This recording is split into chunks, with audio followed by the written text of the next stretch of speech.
네, 오늘은 구원받은 자녀의 권세로 또 나아가다라는 제목으로 함께 말씀을 나누려고 합니다. 지금의 상황을 좀 나누면 지난 시간에 이어 계속해서 로마로 항해하고 있는 바울을 보게 되는데요. 우리가 보았듯이 이 모든 여정의 시작은 바울의 의지가 아니라 그 밑에 흐르는 또 인도하시는 하나님의 손길이었죠. 하나님의 뜻과 인도하심으로 지금 이곳까지 오게 된 항해였습니다. 하나님께서 바울에게 너는 반드시 로마에 가게 되리라 하신 그 말씀, 그리고 그 말씀의 약속대로 이제는 때가 되자 이 모든 여정이 정말로 실현되고 있는 지금을 보게 되는 것이죠. 여러분, 이에 지난 시간 우리가 좀 한 가지를 기억하자라고 말씀드렸는데요. 비록 하나님을 믿는다고 해도 어려움은 존재하더라라는 것입니다.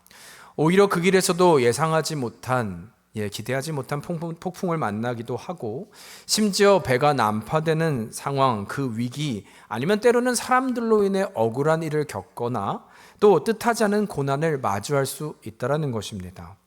여러분, 그래서 이러한 어려움은, 또 이 현실은 결코 믿음이 부족하거나 하나님이 함께하지 않아서가 아니라, 그런 문제가 아니라 바로 우리 인생 전체가 그런 것임을 기억해야 된다라는 의미에서 말씀드렸던 거예요. 그런가 하면 두 번째는, 그럼에도 불구하고 우리가 한 가지 놓치지 말아야 되는 진리가 있는데, 그것은 바로 우리가 주목해야 될 것이거든요. 하나님의 인도하심, 이 모든 여정이 하나님으로부터 시작됐다면, 또 여전히 하나님의 손에 있음을 우리가 보게 된다면, 하나님은 이 상황을 통해서 무엇을 말씀하고 있는가를 우리는 보아야 된다는 것입니다. 하나님이 시작하신다면 우연은 없죠. 그렇다면 하나님이 이 상황을 통해서 우리에게 말씀하시는 것은 무엇인가, 또 무엇을 이루고자 하는가, 또 어떤 깨달음을 우리에게 주시고자 하는가, 우리는 그 상황을 보아야 한다는 것입니다. 이것이 바로 우리의 자리다라는 것이죠. 여러분, 그래서 실제로 지난 시간 잠시 떠올려 보면 어떤 일이 있었습니까? 정말로 문제가 생겼습니다. 바울이 타고 있는 배 먼저 설명드리면, 그곳은 이 죄수 전용선이 아니라 그랬죠. 무역선이라 그랬습니다. 그래서 그 안에는 다양한 사람들이 있었어요. 죄수도 있었고, 상인도 있었고, 지금 군인도 있고, 또 믿는 자나 믿지 않는 자나, 또 지위의 높고 낮음을 막론하고 다 한 배에 타 있는, 이것이야말로 어떤 세상의 모습이다라는 말씀을 드렸죠. 그런데 그때 풍랑으로 인해 위기에 처하게 되자 또 모든 사람이 두려운 상황이 처하게 되었죠. 이때 바울이 일어나서 선포를 하게 되는데, 하나님의 말씀이 이미 그에게 있었습니다.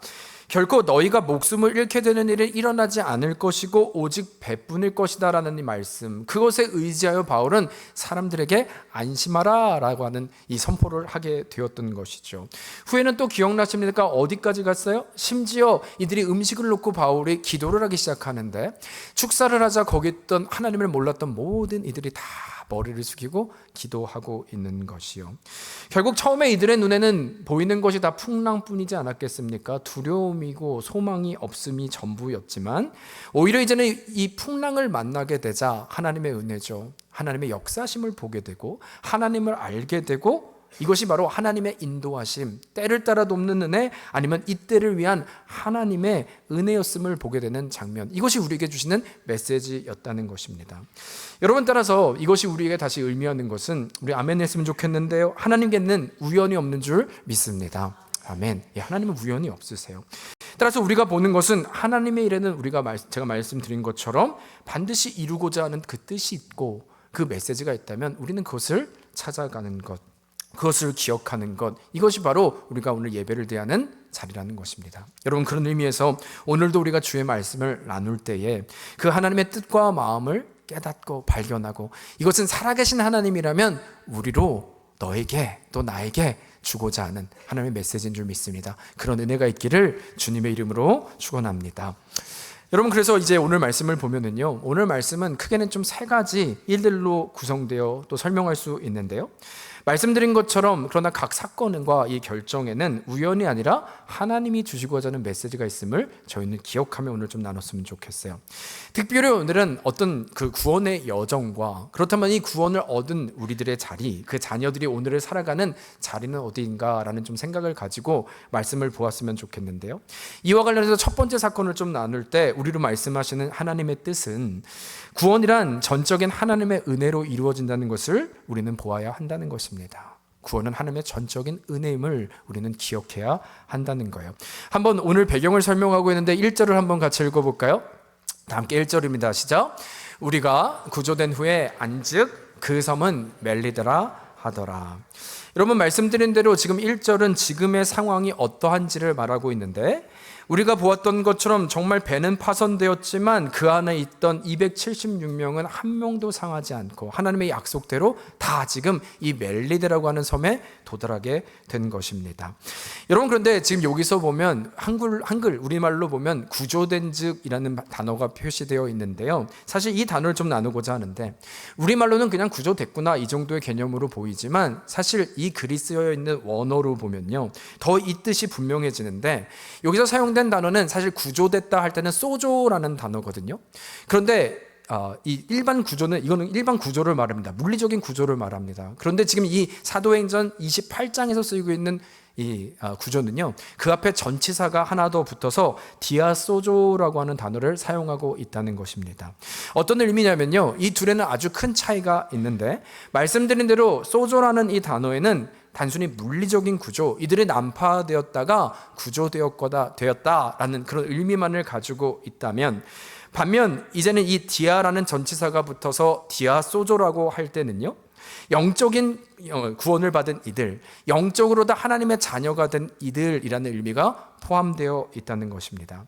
다시 말하면 우리가 보았던 것처럼 단순히 폭풍에서 살아남은 자들만은 말하는 것이 아니라 하나님의 개입과 역사와 인도하심을 따라 구원받은 이들이 지금 이 땅에 도착했다라는 메시지를 우리에게 주고 있다는 거예요. 이것이 지금 배경입니다. 그렇다면 이런 배경 가운데 우리가 한 가지 질문해야 되는 것은, 이들이요, 도대체 이들은 어떤 사람들이었기에 하나님의 이런 전적인 은혜로 구원을 받았는가라는 것이죠. 그러나 이런 질문을 할 때 또 우리가 한번 생각해 봐야 되는 것은, 아무리 생각해 봐도 저는 그 근거를 찾을 수 없기 때문이에요. 사실 그들에게서는 그들이 무엇을 했기에 구원을 받았는가 할 때는 많은 퀘스천이 남기 때문입니다. 실제로 한번 여러분 처음부터 따져볼까요? 출항했을 때를 따져보면 바울은 극구 이 항해를 반대했었습니다. 만일 우리가 지금 이 시기에 배를 출항한다고 한다면 이건 자살 행위와 같다, 그 자체로 재난을 당할 것이다 라고 얘기했던 것이 바울이었던 것이죠. 경고했습니다. 그러나 그들은 당연히 이 죄수인 바울의 말을 듣지 않았을 뿐만 아니라 전문가의 말들을 따랐던 것이죠. 그 선원들의 말을 따라 출항하게 되었던 것입니다. 그 결과 어땠습니까? 우리가 보았던 것처럼 정작 폭풍이 찾아올 때 짐과 이 모든 장비들을 다 배 밖으로 버려대는 위기의 상황이 찾아오고, 위험한 상황이 찾아오고, 며칠간 성경은 별들도 해들도 보지 못하자 그야말로 이들은 소망을 잃은 자들이 됐다, 절망의 모습까지 갔다라고 말하는 것, 이것이 지금 이들의 현재의 주소라는 것입니다.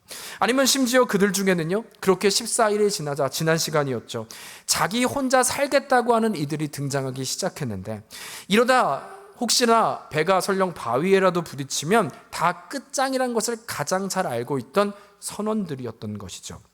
그래서 실제로 기회가 찾아오자 이들은 조금의 망설임도 없이 마치 닷을 내리는 척하면서 작은 배를 내리고 있었던 이들, 그들이 선원이었습니다. 기회가 찾아오자 그것을 놓치지 않고자 하는 거예요. 여러분, 그러나 좀 안타까운 슬픈 얘기지만 오래전 한국에서 세월호 사건을 기억하십니까? 지금 그런 거랑 동일한 거예요. 가장 책임을 져야 될 그 선원들이 지금은 혼자 살겠다고 모든 배를 버리고 사람들을 버리고 지금 작은 배를 향해 나아가고 있는 이들이었다는 것이죠.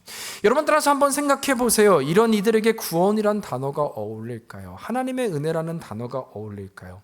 아니, 다른 사람들은 몰라도 이런 사람들은 구원해서는 안 되는 것입니다. 그것은 이치에 맞지 않는 것이죠. 그런데 놀라운 것은 이것이 이제 하나님의 은혜인데요, 그럼에도 불구하고 하나님은 그 짧은 시간에 그들로 하나님을 보게 하여 주셨을 뿐만 아니라 그런 자들을, 죄인들을 구원하여 주셨음을 우리로 보게 하셨다는 것입니다. 단순한 구조가 아니라, 그런 현장이 아니라 하나님께서 그들을 사랑하셔서, 그럼에도 사랑하셔서 구원하여 주신 이들이었음을 우리는 지금 보게 되었다는 것이죠. 여러분, 따라서 이것을 통해 우리가 분명히 볼 수 있는 것, 우리에게도 구원이 무엇인가라는 정의에 대한 이 필요성이 있다면 구원은 결코 우리의 자격으로 주어지는 것이 아닙니다. 하나님의 전적인 은혜인 줄 믿습니다. 그 앞에 뭐가 있냐면, 그래서 자비하심이 있는 거예요. 하나님의 자비하심과 은혜로 우리는 이 자리에 있는 것, 결코 인간의 어떤 노력이 아닌 전적인 은혜로 구원이 성취됨을 말씀하고 있는 것입니다. 여러분, 바라기는 이것이 믿어지는 여러분과 제가 되기를 주의 이름으로 축원합니다. 여러분, 그래서요, 성경은 사실 이것을 성경의 시작부터, 창세기부터 아주 자세하게 우리에게 말씀하고 있는데요, 그것은 바로 이 선악과의 사건이죠. 우리는 보통 선악과 하면, 에덴 동산 하면 맨날 떠오르는 것이 그런 거잖아요. 하나님은 왜 하필 그곳에 무엇을 두어서? 선악과를 두어가지고 우리를 이렇게 고생시키냐라고, 모든 신경이 그곳에 쏠려 있긴 한데요, 여러분, 그러나 여기서 진리는 무엇이냐면 하나님께서 아담에게 자유의지를 주셨다는 의미요. 여러분, 자유에는 반드시 뭐가 따르냐면 책임이 따르는 거예요. 자유에는 뭐가 따른다고요? 책임이 따른다고요. 그런데 여기서 우리가 좀 헷갈리면 안 되는 게, 여러분, 아담의 모습과 우리의 모습은 달라요. 우리를 떠올리시면 안 돼요. 타락하기 전에 아담의 모습은요, 하나님의 형상으로 지어져서 완전함을 택할 수 있는 존재였다면, 우리는 안 그래요. 우리는 그 자유의지마저 타락한 존재입니다. 그 예를 들자면, 여러분, 성경이 더 좋은 거예요? 드라마가 좋은 거예요? 어려운 질문한 거 아니죠? 당연히 성경이 좋은 거죠. 기도가 좋은 거예요? 드라마가 좋은 거예요? 근데 여러분, 기도가, 그럼 항상 기도의 자리로 나가세요? 드라마를 보려고 막 애쓰세요? 우리는 드라마를 보려고 애쓰지 않아요. 그렇죠? 왜 우리는 좋은 게 기도고 성경인 걸 아는데 왜 우리는 성경으로 안 가고 좋은 걸로 안 가고? 타락해서요. 타락해서. 우리가 죄성이 있기에 우리는 선한 것이 아니라 우리에게 편한 것. 드라마를 보려고 막 여러분 노력하시는 분 있어요? 내가 오늘은 꼭 보리라, 작심하고 보리라. 없다는 것이죠. 그러나 아담은 그렇지 않았다는 거예요. 타락하기 전에 그는 하나님의 형상으로 무엇이 옳은지 무엇이 그른지를 잘 알고 확실하게 알고 있는 그였다는 것이죠. 또한 여기서 두 번째요, 참고로 혹시 이렇게 생각하시는 분이 계실 것 같은데, 하나님께서 아담에게 이 선악과를 먹지 말라고 명령하신 것은 혹시 인간에게는 너무나 어려운 제안이었기 때문은 아닐까? 그러니까 그 선악과를 먹지 말라는 게 너무나 무거운 명령이었고 가혹한 명령이었다고 생각하는 것이죠. 여러분, 그러나 우리가 좀 착각하지 말 것은요, 에덴 동산은 불완전함이 없는 곳입니다. 완전한 곳입니다. 성경에서 에덴 동산은 그래서 완전한 풍요의 상징을 말하잖아요. 이는 마치 좀 이런 예를 들게요. 어느 날 아버지와 아들을 부페로 데려가는 거예요. 아들에게 말합니다. 야, 여기 보면 네가 먹고 싶은 게 다 있어. 오늘은 무제한이야. 그냥 먹고 싶은 대로 다 먹어. 저기에 너가 좋아하는 쿠키도 있고 고기도 있고 스시도 있고 다 있어. 맘대로 먹어. 그 말을 들은 아들이 어땠을까요? 너무나 신나지 않았을까요? 와, 뭐든지 먹을 수 있다고? 내가 오늘 정말 마음껏 저 맛있는 걸 마음껏 먹을 거야. 그런데 아빠가 지금 가려고 하는데 갑자기 걔를 딱 잡습니다. 근데 한 가지 조건이 있어. 이 뭐가 다 먹어도 되는데, 네가 좋아하는 거 다 먹어도 되는데, 저 가운데 저거 보이지? 저게 맥주라는 건데 저건 안 돼. 저건 안 돼. 라고 말을 하고 있는 것입니다. 여러분, 무엇을 말하는 것입니까? 만일 이 뷔페 음식들이 다 맛없는 거였다면 이거는 가혹한 형벌이 맞아요. 뷔페가 다 맛이 없고 맥주가 맛있다는 말 할 수는 없지만 다 잘못된 것이고, 그렇다면 하나님이 이것들을 가혹한 상태로 무거운 형벌로 이것을 주는 것이 맞다는 것입니다.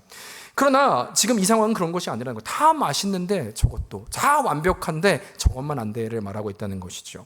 동일하게 지금 상황도 음식이 부족해서 아니면 다른 음식이 맛이 없어서 선악과를 보면서 저 선악과가 다른 음식보다 더 맛있어 보이는데 너무 괴롭구나, 지금 그런 상황이 아님을 말하고 있다는 거예요. 온 도처에 너가 좋아하는 완벽한 과일이 있어. 근데 저거만 먹지 마. 다른 상황인 걸 얘기하는 것이죠. 그러나 그때 아담은 어떻게 했습니까? 말씀드렸죠, 우리가 아니라고. 그의 자유의지로 그는 무엇이 옳고 무엇이 그런 것인지 정확히 알고 있었음에도 선악과를 택했다는 것입니다. 그때 제가 뭐라고 말씀드렸어요? 자유가 있을 때 뭐가 따라온다고요? 책임이 따라온다고요. 그래서 어떻게 됐습니까? 아담은 그 결과 타락하게 되었고 하나님의 관계가 끊어지게 되었고 어두움이 그에게 찾아왔던 것이죠. 그야말로 타락한 인생이 되는 것입니다. 여러분, 그런데 이때 그렇다면 이런 아담에게 하나님은 어떻게 하셨습니까? 정령 주리라 말씀하시고 모든 관계가 끊겨서 이제는 버려진 인생이 되었는가라고 할 때 아니요, 그렇지 않았다는 것입니다. 말씀드린 대로 자유의 결과는 책임이기에 누구는 그 책임을 져야 하는데, 아담으로서는 그 책임을 질 수 없었기에 이 책임을 누가 담당하세요? 우리 예수님, 하나님이 다 담당하신 것이죠. 그래서 그런 그를 포기한 것이 아니라 이제는 무화과 나뭇잎을 덮고 있던 그를 불러서 이제는 그 옷 말고 가죽의 짐승 옷을 입혀요. 여러분, 짐승을 옷을 입히기 위해서 필요한 것은 피입니다. 그렇죠? 이 피는 예수 그리스도를 예표한다 그랬어요. 주님의 보혈로 다시 회복되는 인생을 말하고 있는 것입니다. 여러분, 그럼 질문이요. 여기서 아담은 뭐 했습니까? 그가 구원을 받기 위해서 그가 한 것이 무엇입니까? 아무것도 없어요. 하나님의 전적인 은혜임을 말하고 있다는 것이죠. 전적인 하나님의 결정과 자비하심과 은혜로 다시 회복됨을 우리에게 설명하고 있다는 것입니다. 여러분, 아니면 좀 더 우리가 생각해 볼까요? 그 결과를 조금 더 볼까요? 이 사건은 단지 그가 죄를 지었다 정도가 아니라 이로 인해 여러분과 제가 피해자잖아요. 온 인류가 하나님과의 관계가 끊어지고 이 사망 아래 권세에 놓이게 되지 않았습니까? 이때 그 한 사람의 잘못된 선택 때문에, 그 말씀 때문에 그 치르신 그 대가요, 이때 아담의 지은 죄의 대가는 누가 치렀는가 하는 것입니다. 잘못은 그가 저질렀는데 누가 치른 것인가? 여러분, 제목이 장난의 대가라는 글이 있는데요, 거기에 이 발췌한 예화를 보면 이런 얘기더라고요. 한 마을에 심각한 개구쟁이가 있었답니다.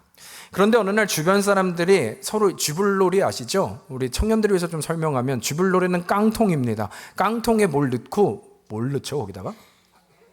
나물 넣어요?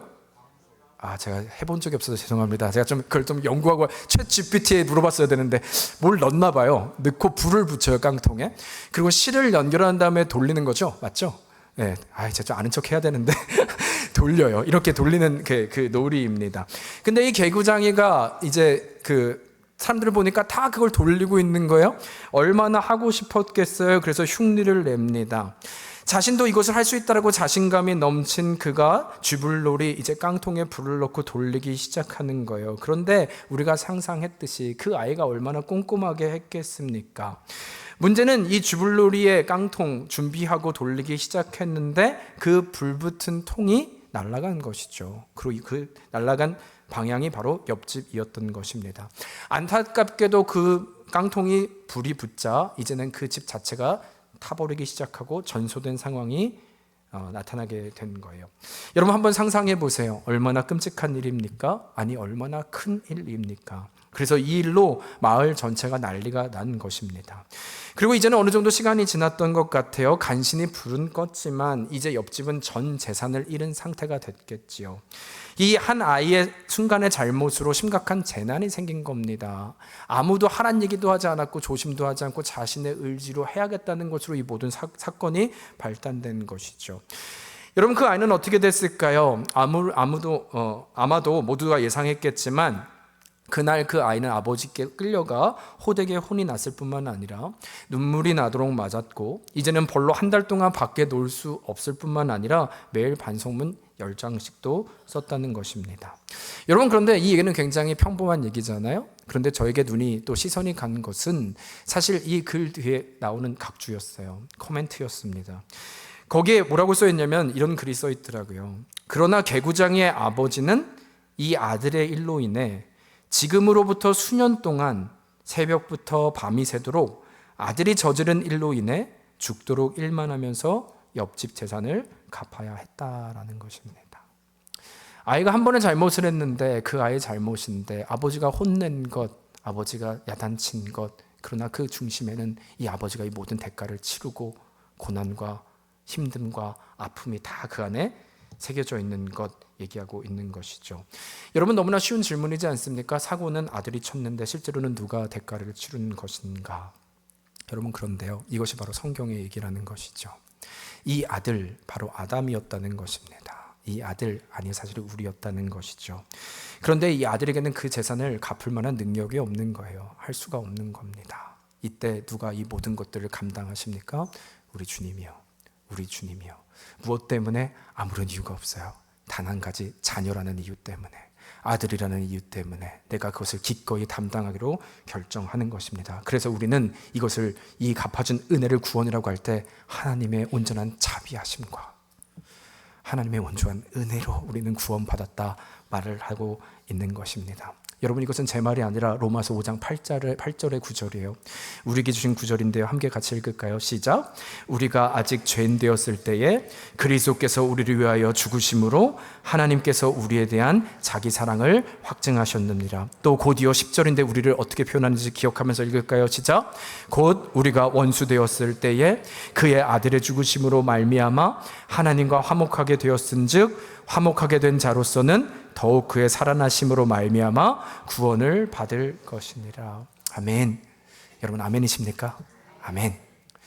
여러분 우리에게 너무나 익숙한 구절이지만 여러분 주어를 다시 잘 생각하셨으면 좋겠어요. 우리가 아직 죄인 되었을 때라고 말씀하십니다. 우리가 아직 원수 되었을 때라고 말씀하십니다.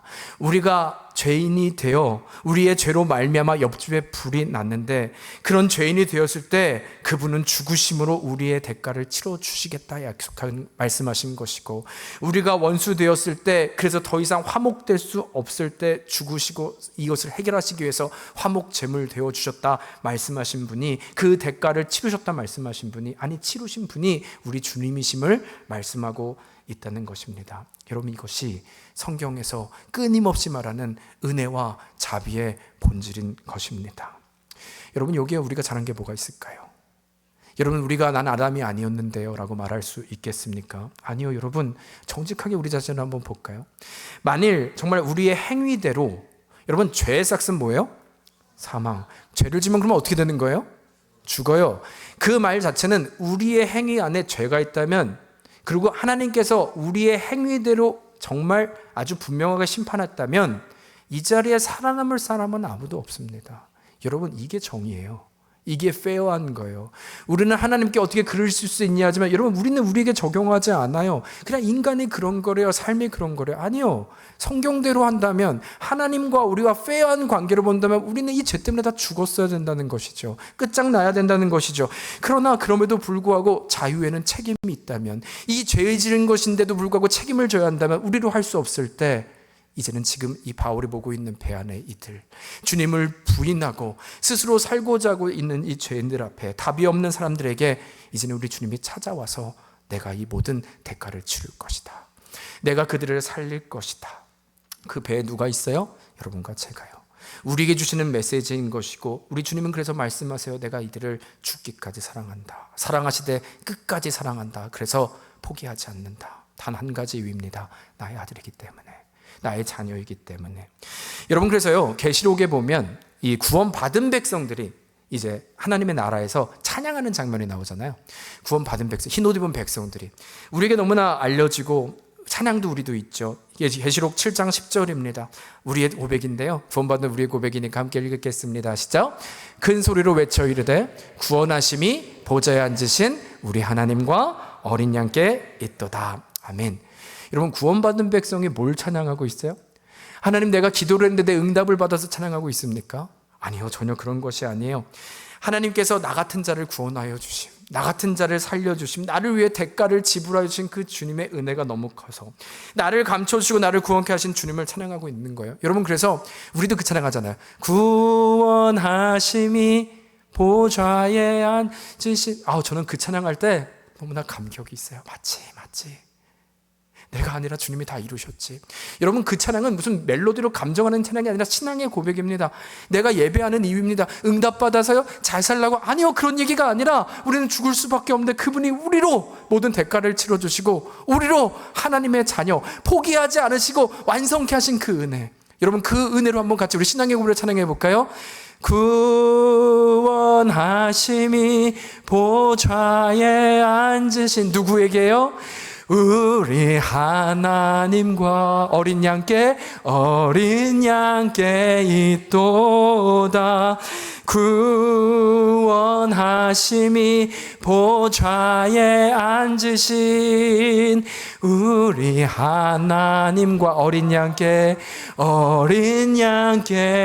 있도다. 아멘. 여러분 이것이 구원받는 우리들이 찬양하는 이유인 거예요. 이것이 우리가 예배하는 이유인 것입니다. 바라기는 이 땅에서도. 여러분 우리가 하나님의 나라 가면 이 예배할 거거든요. 그러나 이곳도 우리는 천국이라고 그랬죠. 하나님의 나라를 그랬죠. 왜냐하면 하나님이 주인 되시기에. 바라기는 이 땅에서도 그 하나님의 나라, 그 자녀로 구원하심이, 나를 살리심이 어린 양과 그 보좌에 있습니다. 고백함으로, 예배함으로 이것이 우리의 이유가 되어 살아가는 여러분과 제가 되기를 주의 이름으로 축원합니다. 여러분, 그런가 하면 이제는 두 번째인데요. 그렇다면 이제 구원받은 이들, 이 대가를 지불하여 주신으로 자녀된 우리들, 이 땅을 살아갈 때 우리는 무엇을 기억하며 살아가는 인생이 되어야 될까요? 이 구원의 여정을 통해 자녀된 우리의 자리는 어디일까라는 질문을 하는 것입니다. 여러분, 이에 우리에게 주시는 두 번째 메시지는 구원받은 우리는 하나님의 권세로 살아가는 자들임을 기억해야 한다는 것입니다. 하나님의 무엇으로요? 권세요. 자녀됨의 권세를 얘기하는 것입니다.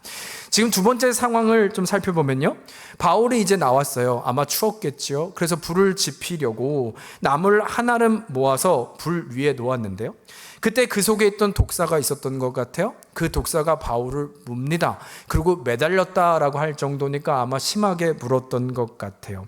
그런데 그 결과를 보니까 바울은 그것을 그냥 떨궈내었다라고 하는 것이 바로 오늘의 내용이에요. 여러분, 어떤 신학자들은 그 뱀은 독사가 아니었을 것이다 라고 이야기를 합니다. 여러분, 그러나 그럴 수가 없는 것은 지금 이 사도행전이요, 기록하고 있는 사람이 누가인데요, 누가의 직업은 의사였습니다. 또 지금 오늘 본문에 보면 누가 그 독사에게 물렸다고 말을 하냐면 그 지역에, 그 섬에 살고 있는 원주민들이 말하되 그는 독사에 물렸다고 말하고 있어요. 이 말은 이 섬의 생태계에서 가장 잘 알고 있는 이들이 뱀과 독사를 구별하지 못했겠습니까? 너무나 잘 아는 것이죠. 그래서 그는 곧 죽게 되었다라고 말하고 있는 상황인 것입니다. 여러분, 그런데 이에 이 뱀이 물린 상황 가운데 조금 전 말씀드린 원주민들의 반응이 오늘 고백되는데요, 이 독사에 물린 바울을 향해서 이들이 어떻게 얘기하냐면 4절입니다. 같이 읽을까요? 시작. 원주민들이 이 짐승이 그 손에 매달려 있음을 보고 서로 말하되 진실로 이 사람은 살인한 자로다. 바다에서는 구조를 받았으나 공의가 그를 살지 못하게 함이로다. 여러분, 지금 그들이 하는 말을 좀 저는 주목했으면 좋겠는데요, 어찌 보면 이들이 하는 말들이 마치 이 세상이 믿는 우리에게 하는 말과 너무나 유사합니다. 마치 이런 거죠. 야, 너희 그리스도인이라며, 너 믿는 자라며, 그래서 지금 이렇게 이 땅까지 왔지. 하지만 지금 너의 현실을 보라는 거예요. 너 지금 뱀에 물렸잖아. 너 살인한 자거나 너는 뭔가 죄가 있거나 아니면 너희 신은 능력이 없는 것이야. 너희가 하나님을 믿어 잘 되고 있냐? 너희 꼴을 봐라. 정확하게 봐라. 정직하게 봐라. 여러분, 이 말을 하고 있는 것이죠. 그야말로 바울에게 포기와 절망을 가져다주는 세상의 메시지입니다. 아니, 여러분, 사실 이 메시지의 전문가가 있죠. 누굴까요? 어둠의 권세, 사탄이지 않습니까? 우리를 파괴하려 하고 우리를 쓰러지게 하고 무너지려 하는 이 메시지, 바로 지금 이 상황이라는 것입니다. 여러분, 그래서 이것이 정말 마귀의 메시지와 동일한 것은 우리 광야에서 예수님이 3번의 시험을 당하셨잖아요. 마귀의 시험을 당하셨잖아요. 이 내용을 한번 떠올려 보세요. 그때 마귀의 질문이 동일합니다. 하나님의 아들로서 너는 이 땅에 왔고 지금 금식도 했지만 지금 현재 너의 모습을 보라는 거예요. 너가 걸어가고자 하는 길을 보라는 거예요. 그것은 무엇입니까? 너 이 땅에 온 거 너 하나님의 아들이라며. 근데 네가 지금 걷고자 하는 그 길 십자가의 길 아니냐? 어려운 길 아니냐? 아니, 무슨 하나님의 아들이 그러냐는 거예요. 사람들에게 너는 침뱉음을 당할 것이고 채찍질을 당할 것이고 결국 십자가에 죽게 될 인생이지 않냐는 것입니다. 무슨 능력이 있고 영광이 있냐는 거예요. 초라한 뿐이라는 것이죠. 그것이야말로 절망이고 죽음의 길인데 지금 그 얘기를 하고 있는 것입니다. 그래서 이 3가지 시험의 사탄의 이 마귀의 요점은 바로 한 가지예요. 이제는 그 길을 가지 말고 나를 경배해. 다른 길을 가. 그 길 가지 말고 화려한 길, 인정받는 길, 비웃음의 길 가지 말라고 얘기하는 것입니다. 이것이 바로 이 시험의 메시지였던 것이, 핵심이었던 것이죠. 여러분, 그러나 그때 우리 주님 기억하십니까? 어떻게 하세요? 지금 바로 바울의 모습이에요. 바울이 아무렇지 않게 그들이 조소하던 모욕하던 비웃던 상관없이 그냥 툭 털어버리고 끝납니다. 우리 예수님 첫 번째 질문이 그거였잖아요. 이 돌들로 떡덩이가 되게 하라. 이때 주님 아주 담백하게, 아주 담대하게, 마음도 요동하지 않고 한마디 하십니다. 사람이 떡으로만 사는 것이 아니라 하나님의 입에서 나오는 하나님의 말씀으로 살 것이니라. 나는 이 길이 십자가의 길이라 할지라도 주의 뜻으로 살아가는 자들이다. 전혀 요동하지 않는 모습이죠. 두 번째로 성전에서 뛰어내리라. 그러면 천사들이 받을 것입니다. 얘기할 때 뭐라고 계세요? 주 주 너의 하나님을 시험하지 말라라고 말씀하시고, 마지막 사탄이 본색을 드러내서 내게 경배하라라고 할 때 사탄아 물러가라라고 하신 후에 너가 아니라 주 하나님 한 분만을 경배하고 그를 섬기라 하셨다라고 이야기를 합니다. 여러분, 주님의 단답형을 보세요. 저는 어떤 표정으로 어떤 태도로 말했을까? 여러분, 아주 요동이, 아주 움직임이 없는, 아주 담대한 그 상황, 모든 시험을 하나님의 권세로 쉽게 능히 이기신 우리 주님의 모습을 보게 된다는 것이죠. 그런데 놀라운 것은 이것이 단지 우리 예수님의 모습이 아니라 지금 바울의 모습과 너무나 유사하다는 거예요. 그 안에 우리 주님이 계시기 때문이죠. 아니, 다른 말로 하면 그 하나님, 예수님의 권세가, 그 믿음의 권세가 바울의 권세가 되었기 때문인 줄 믿습니다. 여러분, 그래서 볼까요? 6절을 보면 이렇게 얘기를 해요. 그들은 그가 붙든지 혹은 갑자기 쓰러져 죽은 줄로 기다렸다가 오래 기다려도 그에게 아무 이상이 없음을 보고 돌이켜 생각하여 말하되 그를 신이라 하더라. 여러분, 이 반전이 보이십니까? 세상에 네가 그리스도인인데 뭘 할 줄 알아? 너 지금 이게 전부, 너 이러다 죽는 거야? 이것이 세상이 우리를 향한 메시지였다면 이제 권세를 가지고 나갈 때 반전의 인생, 세상의 영향을 받고 그래서 주눅들고 절망하고 낙심하는 인생이 아니라 그럼에도 불구하고 하나님이 나에게 주신 약속과 로마에 대한 확신을 주셨을 때 나올 수 있는 담대함과 결과요. 오히려 영향받는 자가 아니라 세상에 영향을 끼치죠. 그들에게 저는 신이다 라고 말할 수 있을 정도로, 아니죠, 그는 내 안에 계신 하나님, 그 신을 증명하고 있는 것이죠. 그야말로 세상에 감당하지 못하는 자의 자녀의 권세가 바로 지금의 모습을 보여주고 있는 것입니다. 여러분, 그런데 놀라운 것은 이 고백이 여러분과 저에게도 하나님이 주신 말씀이라는 것이죠. 요한복음 1장 12장입니다. 우리가 너무나 잘 아는 것이죠. 함께 믿음의 고백할까요? 시작. 영접하는 자, 곧 그 이름을 믿는 자들에게는 하나님의 자녀가 되는 권세를 주셨으니. 아멘. 무엇을 주셨다고요? 권세. 하나님의 자녀의 권세를 우리에게 주셨다는 것입니다. 여러분, 어떤 의미입니까? 여러분, 우리의 삶이요, 믿음의 길, 우리도 끊임없이 이 어둠의 권세가 있기 때문에 우리를 절망케 하고 우리를 무너뜨리게 하고 낙심케 하는 이 음성이 지금도 우리에게 있음을 기억해야 된다는 것입니다. 사단은 파괴하고자 하는 목적이 있기 때문이지요. 일어나지 못하게 하는 목적이 있기 때문입니다. 여러분, 그러나 우리는 분별해야 합니다. 이때 우리는 그들에게 반응하는 것이 아니에요. 그것에 요동하는 존재가 아닙니다. 나에게 경배하라, 그것 말고 내 길을 쫓아와라 말할 때 아니요. 그래서 주님께서는 바울을 통해 로마서 12장 2절에 구원받는 우리에 대해서 말씀하잖아요. 이 세상의 힘과 이 세상의 방법이 아니라 뭐라고 해서 너희는 이 세대를 본받지 말고 시작하잖아요. 이 세상의 힘에 본받지 말고, 어떻게? 그래서 너희 마음이 요동하지 말고 오직 마음을 새롭게 하고 변화를 받아. 이 환경과 상황이 아니라 하나님의 선하시고 기뻐하시고 온전한 뜻이 무엇인지 분별하도록 하라. 아멘. 정확한 말씀이잖아요. 우리가 믿는 자가 무엇인지. 세상은 끊임없이 그 요동함이 있기 때문에, 그러나 너희들의 정체성은 세상과 이 세상 앞에 본받지 않고 마음을 새롭게 하고 변화를 받아 승리하는 존재임을 말하고 있다는 것입니다. 여러분, 이 권세가 여러분과 저에게 있는 줄 믿습니다. 이번 주 우리를 공격하는 그 자리 앞에서 우리는 거절하는 거예요. 세상에 본받지 않기로, 끌려가지 않기로 어떻게 해요? 주님, 나를 마음을 새롭게 하여 주시옵소서, 변화받게 하여 주시옵소서. 주의 권세와 능력으로 나는 또 일어납니다. 여러분, 그 앞에 우리가 영향받는 자가 아니라 이 세상의 영향을 흘려버리는 제2의 바울이 바로 우리의 고백이 될 줄로 믿습니다. 그 은혜 자리에서 승리하는 여러분과 제가 되기를 주의 이름으로 축원합니다. 여러분, 그런가 하면 이제는 마지막인데요, 9절과 10절입니다. 함께 읽겠습니다. 시작. 이러므로 섬 가운데 후한 예로 우리를 대접하고 떠날 때에 우리 쓸 것을 배에 실었더라.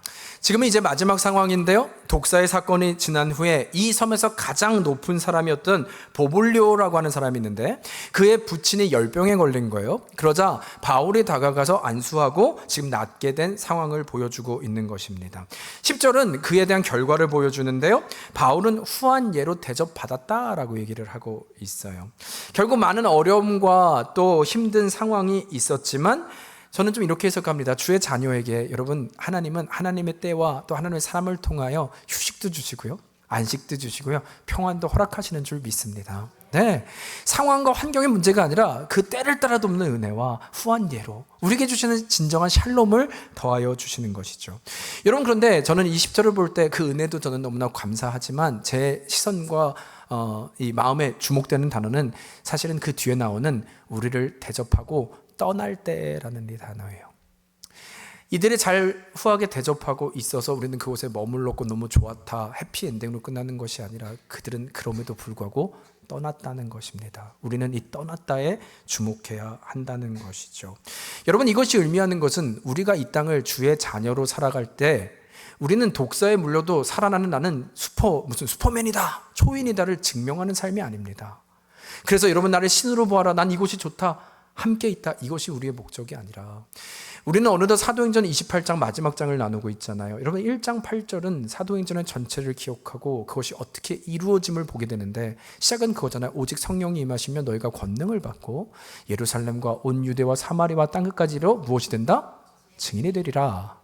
이 말씀이 어떻게 이루어지는지를 보게 된다면 우리의 사명은 이곳에 머무는 것이 아님을 분명히 말씀하고 있다는 것이죠. 여러분, 어쩌면 이 3개월이었거든요. 이 섬에서 있던 3개월 꿈같이 달지 않았을까요? 얼마나 좋았을까요? 사람들이 얼마나 대우하고 예배하고 이제 하나님을 보았던 모든 그 뱉는 사람들이 바울에게 하나님의 말씀을 듣고자 그분이 누구신지, 예수님이 누구신지 매일매일이 천국의 예배였지 않겠습니까? 그러나 이것은 동일하게 저는 오래전 이스라엘 백성들이 광야에 머물렀던 그때와 동일하진 않았을까라는 생각이 드는 거예요. 종종 제가 광야라는 얘기를 나눌 때 이 얘기를 드리는데 오늘 한 번 더 좀 나누려고 합니다. 여러분, 광야를 살아가는 이스라엘 백성들은 어디로 가야 할지를 결정하지 못할 때 한 가지 기준밖에 없었어요. 그것은 하나님이 그들에게 허락하신 불기둥과 구름기둥이었습니다. 여러분, 이 상황을 그들은 불기둥과 구름기둥을 따라갔지 정도로 여기지 말고 한번 생각을 해보자는 거예요. 여러분, 길을 가는데 어느 날 너무나 고난이 있는 광야, 뜨겁잖아요. 물도 없고 메마른 땅에 있는 것입니다. 근데 야속하게도 이쯤 되면 좀 구름기둥이 지나갔으면 좋겠는데, 그럼 우리가 빨리 이곳을 떠나서 걸어갔으면 좋겠는데 야속하게도 그때 움직이지 않는 거예요. 여러분, 너무나 힘들지 않았겠습니까? 그러나 이스라엘의 정체성은 뭐였어요? 그때도 그 자리에 있는 겁니다. 왜? 구름기둥이 움직이지 않았기 때문에. 여러분, 반대 상황도 있지 않았겠습니까? 바로 지금의 상황이죠. 지금 여기는 몰타섬이거든요. 여러분, 어느 날 이들이 지나가다가 멈췄는데 오아시스인 거예요. 3개월이 지났습니다. 그냥 살만하지 않겠습니까? 뭐 가나안까지 갑니까? 가도 끝나는 게 아니라 7 족속과 전쟁을 벌여야 되는데요. 근데 여기 오아시스는 우리가 주인이에요. 먹고 살만합니다. 이 정도 물이면 됐지, 이 정도 감사면 됐지, 하나님의 축복이지 않을까 충분히 여길 수 있는 상황이죠. 할렐루야 찬양할 수 있는 상황입니다. 그런데 그때 갑자기 구름이 움직이는 거예요. 여러분, 이스라엘 백성들의 마음이 어땠을까요? 왜 하필 지금이지? 이곳이 좋은 데란 마음 들지 않았겠습니까? 여러분, 그런데 이때 말하는 거예요. 짐을 싸야 된다. 한 명 한 명 이제는 짐을 챙기기 시작합니다. 여러분, 이것이 이스라엘 백성들의 정체성이었다는 것입니다. 무엇입니까? 이들의 목적은 오아시스를 만나는 것이 목적이 아니었습니다. 누구나 행복한 그것이 목적이 아니었습니다. 오로지 한 가지, 사람은 떡으로만 살 것이 아니라 하나님의 입에서 나오는 말씀으로 사는 것, 하나님이 움직이려 하면 움직이는 그것, 하나님이 가라고 하면 가라고 하는 그것, 그 순종함이 바로 이들의 정체성임을 얘기하고 있는 것입니다. 여러분, 그런 의미로 저는 이런 마음이 들었어요. 저는 저희 교회가 행복했으면 좋겠어요. 누구나 오고 싶어하는 교회가 됐으면 좋겠어요. 네, 정말 소원합니다. 그래서 기대합니다. 그러나 동시에 주님의 구름기둥이 움직일 때 움직이는 교회도 됐으면 좋겠어요.